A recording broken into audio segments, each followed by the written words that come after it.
मुकद्दस को घर में सजा कर ऊपर रखा हुआ है, कपड़े में गुलाब में लपेट कर रखा हुआ है, तो फिर क्या हम मुबारक हो सकते हैं इस अमल से?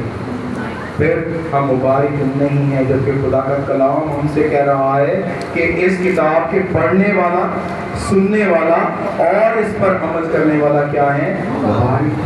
तो कोशिश कीजिए जब आप चर्च में आते हैं तो अपने साथ अपनी बाइबल लेकर आएं, ताकि आप भी इन मुबारक लोगों में शामिल हो जाएं जो इस किताब को पढ़ते हैं और सुनते हैं और फिर उस पर अमल करते हैं।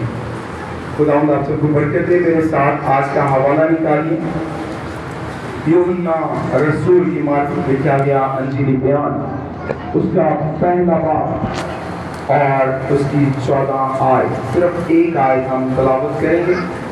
जी बहन शमाना आप रहनुमाई करेंगी हमारी।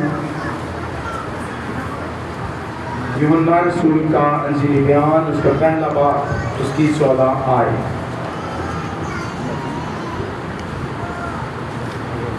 खुदावंद के पाक कलाम में यूं लिखा है, इब्तिदा में कलाम था।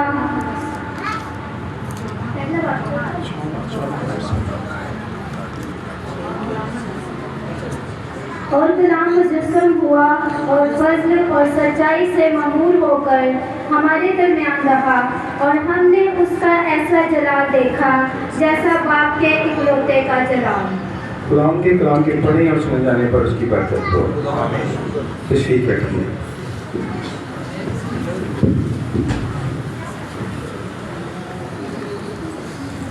मेरे साथ मिलकर एक आयत दोहराइए। खुदावंद का खौफ इल्म का शुरू। आंखें बंद कीजिए, दुआ करेंगे। खुदावंद हम तेरे खौफ के ताबिया होते हुए तेरी हजूरी में हाजिर होते हैं और मिन्नत करते हैं कि आज तू हम पर रहम फरमा और हमें इस लायक ठहरा कि आज हम तेरे बेटे यीशु के तजस्सुम को समझ सकें। आज हम सीख सकें कि यीशु कौन है। क्या यीशु एक नबी है? क्या यीशु नबी से बड़ा है? क्या यीशु खुदा है? क्या यीशु की इबादत हम कर सकते हैं? हम तेरे पाक रूह के ताबे रहते हुए आज सीख पाएं और जिंदगी में आगे बढ़ें और तेरे नाम को जलाल देने का बारिश करें यीशु के नाम में। आज का जो पैगाम है ये एक सिलसिला है जो पादरी साहब ने शुरू किया। बिदअत क्या है? खुदा के कलाम से हट कर या खुदा के कलाम को घटाकर या कम करके बयान करना एक बिदअत है। और हमारी मसीही कलीसियाओं में बहुत सी बिदअत पाई जाती, तरह बतरह के ग्रोह आजकल निकल आए। कोई कहता है सिर्फ एक खुदा है, कोई कहता है कि सिर्फ यीशु की परस्तिश की जानी चाहिए, कोई कहता है यीशु सिर्फ जिस्म था और वो आया और चला गया। कोई कह देता है कि आज हम यीशु की इबादत नहीं कर सकते, हम उसकी परस्तिश नहीं कर सकते। यीशु इस जहां में आया और चला गया और बात खत्म हो गई। आज इसी सिलसिले में हम सीखने जा रहे हैं कि कलाम मुजस्सम हुआ। सबसे पहले जो लफ्ज़ कलाम है इस पर गौर करते हैं। लफ्ज़ कलाम के लिए जो इंग्लिश में लफ्ज़ इस्तेमाल किया जाता है वो है वर्ड। कलाम वर्ड ये बेजान चीज़ें, इनमें जान नहीं होती, और जो बयान करता है उसकी नुमाइंदगी ये करते हैं। कुछ मसीही फिरके इस बात को लेकर और कलाम मुजस्सम हुआ, वो कहते हैं कि यीशु खुदा की जात को बयान करने आया और वो मर गया, दफन हुआ और रूहानी तौर पर वो जिंदा हुआ और आसमान पर चला गया। वो एक रूह है।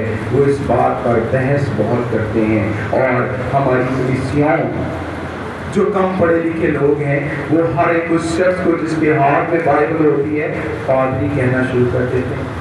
हर उस शख्स को पादरी मान लेते हैं जो दुआ कर दे, जो आपसे कहे भाई जी जय मसीह दी इस्लाम जी आओ दुआ करिए, और तुसी अंदर मिल के दुआ करनी शुरू कर देंगे। गौर नहीं कर देंगे फेथ की कीदा की वो तुहानू सिखाण की दे اور ہم اس کے پیچھے چل رہے ہیں. لیکن یہاں پر ہم جو بائبل پڑھ رہے ہیں اس کا اوریجنل متن یونانی زبان میں، اور آپ سے اکثر لوگ کہتے ہیں جی آپ کا ٹرانسلیشن جو ہے وہ بدلا ہوا ہے، اور اسی بات کو ایشو بنا کر اکثر لوگ کہتے ہیں کہ ہر نئے ورژن میں چینج آ جاتی ہے، بائبل تبدیل ہو جاتی ہے. میرے جیسے پڑھے لکھے لوگ بھی کہنا شروع ہو جاتے ہیں جی ہاں، جب نیا ایڈیشن آتا ہے تو وہ جو یونانی کے لفظ تھے، وہ جو عبرانی کے لفظ تھے، وہ جو مشکل انگلش میں لفظ تھے، انہیں آسان اردو میں کر دیا جاتا اور لفظ تبدیل ہو جاتے ہیں. ہم اس بات پر پھنس جاتے ہیں اور پھر ہم اقرار کر دیتے ہیں کہ بائبل تبدیل ہوئی. لیکن جو آپ کے پاس بائبل ہے، جو آپ کے ہاتھوں میں، اس کے 3 نسخے دنیا میں 3 مختلف جگہ پر پڑے ہوئے ہیں جو دوسری اور تیسری صدی کے ہیں. آج کے نہیں ہیں، دوسری اور تیسری صدی کے ہیں. کوئی 180 عیسوی میں لکھی گئی، کوئی 2010 میں لکھی گئی، کوئی 2027 میں 77 میں لکھی گئی، 70 میں لکھی گئی. اور اس طرح وہ 3 مختلف مقام پر پڑے ہوئے ہیں. ایک لندن میوزیم میں ہے جو اوریجنل یونانی میں ہے، ایک روما میں ہے، اور ایک پیرس میں.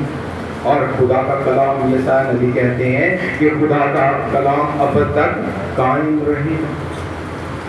یہاں پر آج آپ کو میں سکھا رہا ہوں کہ آپ کی بائبل کو اگر کوئی نشانہ بناتا ہے، کوئی کہہ دیتا ہے کہ اس میں تبدیلی ہے، کوئی پڑھا لکھا آپ کو کہتا ہے کہ اردو زبان لشکری زبان ہے، اس میں بہت سارے رومی کے الفاظ ہیں، یونانی کے الفاظ ہیں، ایرانی زبان ہے، فارسی ہے، عربی ہے اور ہندکو کے الفاظ پائے جاتے ہیں. اس لیے جب ٹرانسلیشن کی جاتی ہے، نیو ایڈیشن آتا ہے تو اس میں تبدیلی ہوتی ہے. تو اس کو بتائیے نہیں بھائی یہ جو آپ بات کر رہے ہیں یہ غلط ہے.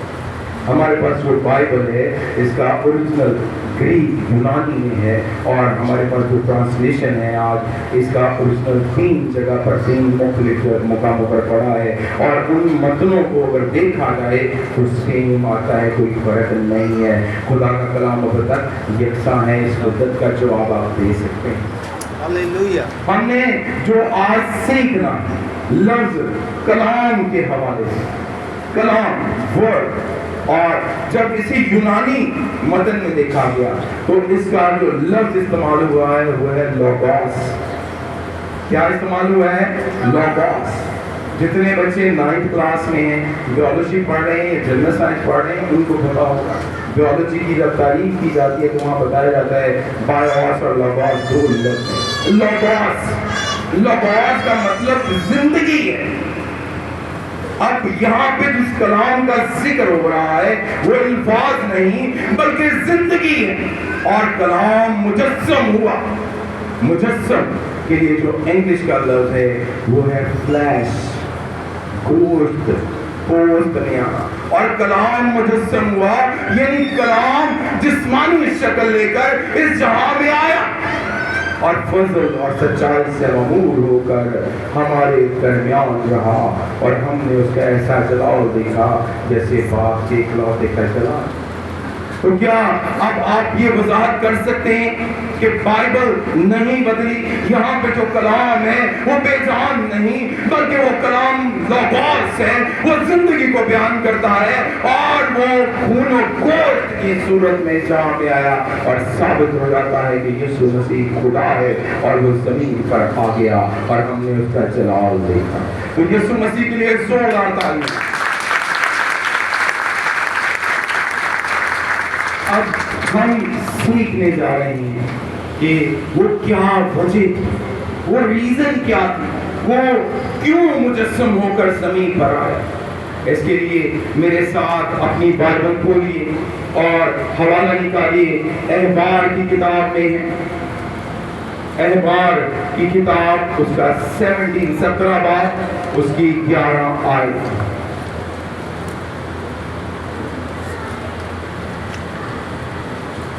احبار 17 باب اس کی 11 آیت میں ہے کیونکہ جسم کی جان خون میں ہے. آپ سارے بھی بولیے کیونکہ جسم کی جان खून में है। गौर कीजिए अल्फाज पर, जिस्म की जान किस में है? खून में। ये पॉइंट आपने अपने ज़हन में रखना है, जिस्म की जान किस में है? खून में है, क्योंकि जिस्म की जान खून में है और मैंने मज़बा पर तुम्हारी जानों के कफ़ारा के लिए उसे तुमको दिया है कि उससे तुम्हारी जानों के लिए कफ़ारा हो, क्योंकि जान रखने के सबब से खून कफ़ारा देता है।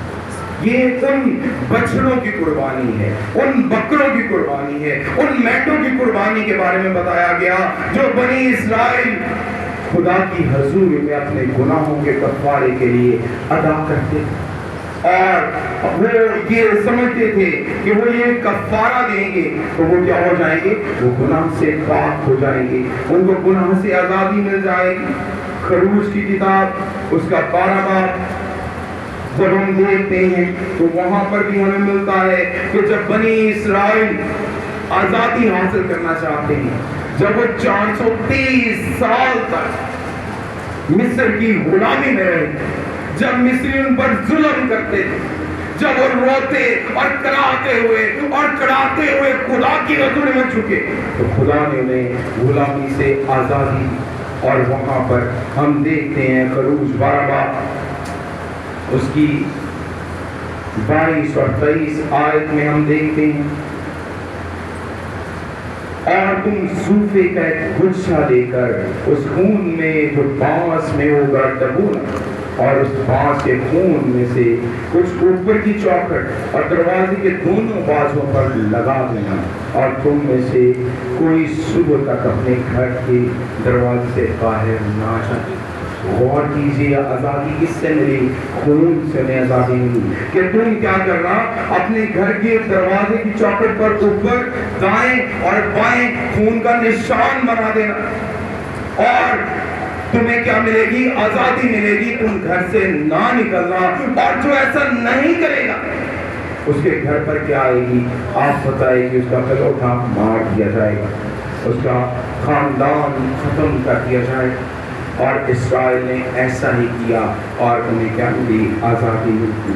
आज बिल्कुल उसी अंदाज में, क्योंकि जब हम बाइबल पढ़ते हैं तो हम गौर करते हैं और सीखते हैं। पौलुस रसूल ग्रंथियों के नाम 2 खत उसकी 15वीं और 16वीं आयत में हमें सिखा रही हैं कि क्या है और क्यों मसीह आया। अभी हमने सीखा कि खून से क्या होगी? मखलसी मिलेगी, आज़ादी मिलेगी, और बनी इस्राइल ने खून लगाया। अब वो जो गुनाह बनी आदम ने किया, जो अदन के बाग में किया गया, वो गुनाह नस्ल इंसानी पर लग गया। उस गुनाह की बदौलत दाऊद नबी कहते हैं, मैनू विच गुनाह दे जम्या मेरी भाई, ये नस्ल इंसानी खुदा की हुक्म अधूरी की वजह से क्या हो गए? गुनाहगार हो गए। आज हम जब सीखते हैं 2 कुरिन्थियों 3 बाब उसकी 15 आयत में, मगर आज तक जब कभी मूसा की किताब पढ़ी जाती है तो उनके दिल पर पर्दा पड़ा रहता है। जब हम शरीयत पर गौर करते हैं तो हमारे दिल पर्दे में आ जाते हैं, हम इस ख्याल में आ जाते हैं कि खून बहा और हमें आज़ादी हो गई। मगर वो खून कौन सा बहा जिससे हमें आज़ादी हुई? लेकिन जब कभी उनका दिल खुदावंद की तरफ फिरेगा तो पर्दा उठ जाएगा। जब हम खुदा की तरफ आएंगे, हम मसीह यीशु पर ईमान रखेंगे, फिर हमें समझ आएगी कि मसीह यीशु इस जहां में क्यों आया, वो क्यों मुजस्सम हुआ और किस वजह से हुआ है।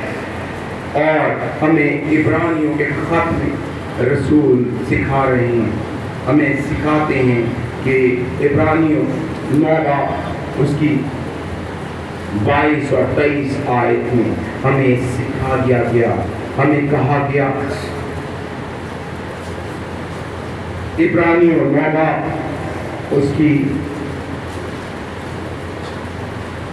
22 और 23 आयत में है कि बगैर खून बहाए माफी नहीं है। हमने शुरू में पहले हवाले में देखा, जान किस में है? जान किस में है जी? کس میں؟ اور بغیر خون بہائے کیا ہے؟ تو خون کس نے ہمارے لیے بہایا؟ ذرا بلند آواز سے بولیے، کس نے بہایا؟ مسیح یسوع نے ہمارے لیے خون بہایا اور ہم نے کیا کیا؟ گناہ سے۔ آپ سارے تھوڑے ایسے، جیسے میرا جو میسیج ہے وہ کافی ٹف ہے، میں مشکل الفاظ بول رہا ہوں کیونکہ میں ایک ٹیچر، اور جب ٹیچر سکھاتا ہے تو وہ کلاس میں نظر رکھتا ہے، اگر کلاس کا رسپانس اچھا نہ آئے تو ٹیچر کو لگتا ہے کہ اس کا جو کام ہے وہ آج اچھا نہیں ہے۔ تو آپ ذرا رسپانس دیجئے، ہمیں کس کے خون سے آزادی ملی ہے؟ یسوع مسیح کے خون سے ہمیں آزادی مل گئی ہے۔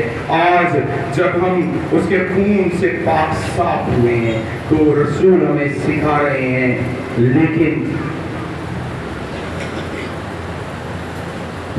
جب مسیح آئندہ کی اچھی چیزوں کا سردار کامل ہو کر آیا تو اس بزرگ و بدتر اور کامل تر خیمہ کی راہ سے، جو ہاتھوں کا بنا ہوا نہیں، یعنی اس دنیا کا نہیں، اور بکروں اور بچڑوں کا خون لے کر نہیں، بلکہ اپنا خون لے کر پاک مکان میں ایک ہی بار داخل ہو گیا اور اپنی خلاصی کرائی۔ کیونکہ جب بکروں اور بیلوں کے خون اور گائے کی رات ناپاکوں پر چھڑکے جانے سے ظاہری پاکیزگی حاصل ہوتی ہے، تو مسیح کا خون جس نے اپنے آپ کو ازلی روح کے وسیلہ سے خدا کے سامنے بے عیب قربان کر دیا، تمہارے دلوں کو مردہ کاموں سے کیوں پاک نہ کرے گا تاکہ زندہ خدا کی عبادت کرے۔ آج ہم سب اس جماعت کا حصہ ہیں، ہم سب بیٹھے ہوئے ہیں، ہم سب جانتے ہیں کہ پرانا عہد نامہ شریعت کی کتاب نقل ہے، اور اس کی اصل، اس کی تکمیل، پیشن گوئیاں جتنی بھی دی گئی، جتنا کچھ بھی بیان کیا گیا پرانے عہد نامے میں، اس کو مسیح یسوع نے پورا کر کے دکھایا۔ مسیح یسوع نے فرما دیا، میں شریعت کو رد کرنے نہیں آیا بلکہ کامل کرنے آیا۔ اور مسیح یسوع نے ہمیں کس سے پاک صاف کیا؟ اپنے خون سے۔ تو ہمیں آج خوشی منانی چاہیے کہ اداس ہونا چاہیے؟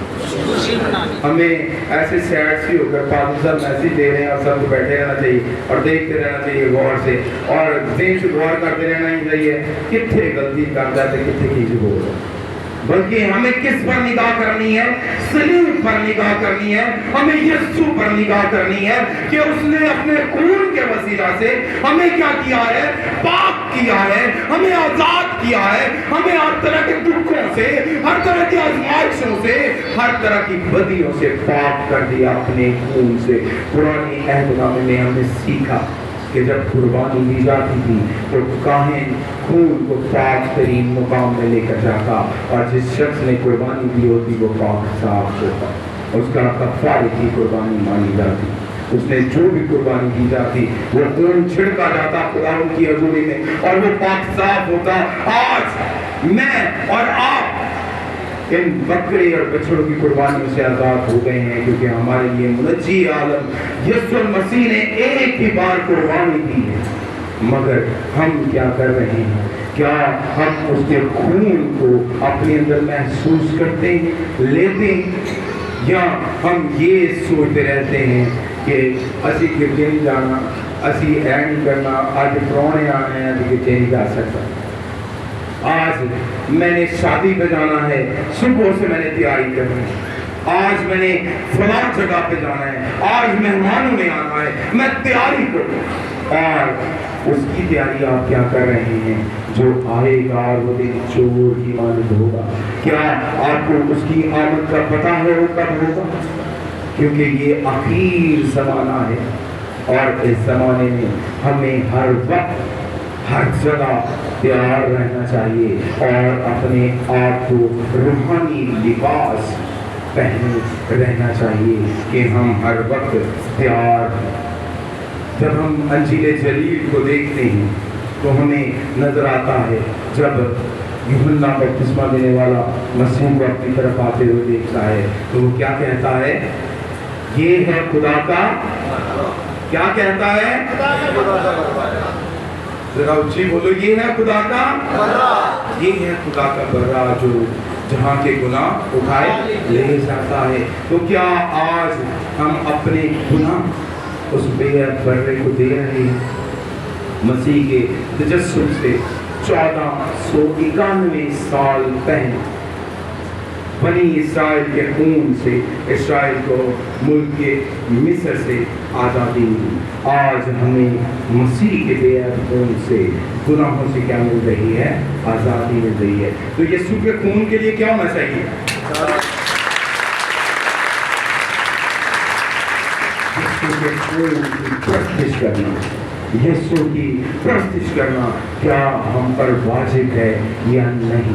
ये सवाल भी हमारी कलीसियाओं में आम माना जा रहा है, सुना जा रहा है। और कुछ लोग तो यहाँ तक बात करते हैं, कह देते हैं कि यीशु ने कहा बाप और मैं एक हैं।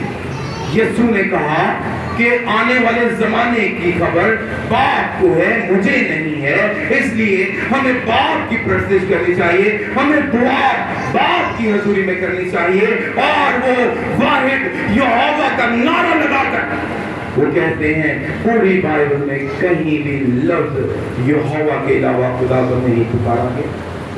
वो यहोवा की इबादत पर जोर देते हैं, वो यीशु से दुआ करने पर बैन लगाते हैं, वो टोक देते हैं, वो कहते हैं इस तरह दुआ नहीं मांगनी चाहिए। तो क्या यीशु एक नबी था या नबी से बड़ा? मसीह यीशु के तजस्सुम से पहले 800 साल पहले एक नबी योएल नबी हुए। योएल नबी बयान करते हैं, वो कहते हैं जो खुदा का नाम लेगा निजात पाएगा। कौन निजात पाएगा जी? जो खुदा का नाम लेगा वो क्या करेगा? निजात पाएगा। जरा बुलंद आवाज से कहिए, जो खुदा का नाम लेगा निजात पाएगा। जो खुदा का नाम लेगा निजात पाएगा। और आज मेरे साथ निकालिए रोमियो के नाम पौलुस रसूल का खत, उसका 10वां और 9वीं आयत। इसमें देखिए, इसमें क्या सिखा दिया गया। हमने शुरू में कहा खुदा का कलाम अब तक यकसा है, उसमें कोई तब्दीली नहीं हो सकती। तो यहाँ पर पौलुस रसूल क्या सिखा रहे हैं कि अगर तू अपनी जुबान से यीशु के खुदा होने का इकरार करे और अपने दिल से ईमान लाए कि खुदा ने उसे मुर्दों में से जलाया, तो निजात पाए। हालेलुया। कैसे निजात मिलेगी हमें? यीशु का नाम ले। और हम जब मैं कहता हूँ यीशु मसीह का नाम ले, तो कैसे करते हैं? यीशु ऐसा, जरा बुलंद आवाज से यीशु का नाम लीजिए। हम कैसे निजात पाएंगे? अगर तो अपनी जुबान से यीशु को खुदा होने का इकरार करे और अपने दिल से ईमान लाए कि खुदा ने उसे मुर्दों में से जलाया, तो तू निजात पाएगा। आज हमारी निजात कैसे है? अगर हम अपनी जुबान से इकरार करते हैं और दिल से ईमान ले आते हैं और मसीह पर नजर रखते हैं, तो हम क्या पाएंगे? निजात पाएंगे। साउल जब वो लोगों पर जुल्म करता, वो हर उस जान को मार देता, कत्ल करता जो मसीह यीशु का इकरार करती थी। आज आपको तो चाहिए खुदा का शुक्र करना कि आप एक आजाद मुल्क में हैं, आजादाना तौर पर बैठकर इबादत करते हैं। जब हम पहली सदी को देखते हैं तो मसीह ज़ेरे ज़मीन तहखानों में इबादत करते। जो कोई पकड़ा जाता यीशु का नाम लेते हुए, उसको खाल में सील दिया जाता और फिर खाल को नमक लगाकर धूप में फेंक दिया जाता कि वो तड़प तड़प कर मर जाए। उस पर सख्त अज़ियतें उसको दी जाती, जुल्म किया जाता, तशद्दुद किया जाता। जबकि आज तो आप आजाद हैं और आप शर्माते रहते हैं यीशु का नाम लेने से। भाई जी तुसी मसीह ते नहीं, तुसी ईसाई ते ते बस सिर थले कर लिया, ठीक गल मुका दी। किसी ने क्या खा अल्लाह दी कसम, अल्लाह दी कसम क्या दिता होते कि मैं कसम ना खादी ते मसीहा दे एक मसीहा का एक सोचा जाता है, क्या जानता है कि मसीह कसम नहीं खाएंगे तो किधर पता ही ना लग जाए मैं मसीह हूं। और होटल से मैंने बाहर कर दे, मैं रोटी ना खान दे। और हम आज ऐसे करते हैं अगर हम आज इस तरह की जिंदगी बसर कर रहे हैं तो क्या हम निजात याफ्ता होंगे? जबकि खुदा का कलाम हमें सिखा रहा है कि जो कोई यीशु का इकरार करेगा वो क्या करेगा? निजात पाएगा। आज अगर हम पालूस से साउल से पालूस बनना चाहते हैं, हम अपनी आंखों को खोलना चाहते हैं, वो नबी ना हो गया और उस पर खुदा के बंदा ने दुआ की और उससे कहा उठ और यीशु के नाम से बपतिस्मा ले और तू बीना हो जाएगा। और जैसे ही उसने बपतिस्मा लिया उसकी आंखें क्या हो गई? खुल गई। उसने इकरार किया और उसकी आंखें खुल गई। आप अमाल की किताब में इसको बड़ी तफसील से पढ़ सकते हैं। मैं ये आपको अपने पास नहीं बल्कि अमाल से खुदा के कलाम से सिखा रहा हूँ। मसीह खुदावंद है, वो नबी नहीं है, वो छोटा या बड़ा नहीं, नबी सारे मसावी हैं, बराबर है। और खुदावंद यीशु मसीह खुद अपनी ज़ुबान मुबारक से फरमा रहे हैं, लूका की अंजील में वो हमें सिखा रहे हैं कि खुदावंद यीशु मसीह क्या है। लूका की अंजील 11 उसकी 31 और 32 आयत में हम देखेंगे दुख की मलका उस जमाने के आदमियों के साथ अदालत के दिन उठकर उनको मुजरम ठहराएगी, क्योंकि वो दुनिया के किनारे से सुलेमान की हिकमत सुनने को आई और देखो यहाँ वो है जो सुलेमान से भी बड़ा है। ये किसके बारे में यीशु ने कहा? अपने बारे में कहा कि वो सुलेमान से क्या है? बड़ा। नैनवा के लोग उस जमाने के लोगों के साथ अदालत के लिए खड़े होकर उनको मुजरम ठहराएंगे, क्योंकि उन्होंने यूना की मुरादी पर तौबा कर ली और देखो यहाँ वो है जो यूना से भी बड़ा है। तो क्या मसीह यीशु नबी है? वो नबी से क्या है? और नबी से बड़ा कौन हो सकता है? खुदा। जो नबी को भेजने वाला है वो खुदा है और यीशु खुदा है। और जब हम मुकाशवा की किताब में देखते हैं तो हमें पता चल जाता है कि यीशु मसीह खुदा है, क्योंकि पुराने अहदनामे में जब हम देखते हैं सलातीन की किताब में, मैं हवाला नहीं बयान करूंगा, डायरेक्ट बात करूंगा क्योंकि वक्त थोड़ा है। और उस हवाले से अगर आपको बाद में मुझसे ये हवाले चाहिए तो आप मुझसे रजू करें, मैं आपको दे दूंगा। सुलेमान ने हैकल की तामीर और उसने खुदा से दुआ कि खुदा जो कोई इस हैकल की तरफ मुंह करके दुआ करे तो उसकी दुआ को क्या करना? कबूल करना, क्योंकि तू दिलों के भेदों को जानता है। तू जानता है कि इंसान के दिल में क्या है, वो अपने दिल में कौन से ख्याल रखता है। क्या वो पाकीज़गी के ख्याल हैं? क्या वो नापाकी के ख्यालात हैं? क्या वो बुराई करना चाहता है? क्या वो बदी करना चाहता है? तो उसकी दुआ पर गौर करना, कहीं उसकी दुआ में बदी तो नहीं, कहीं वो अपने भाई का बुरा तो नहीं चाह रहा, कहीं वो अपने दिल में बुग़्ज़ रखे हुए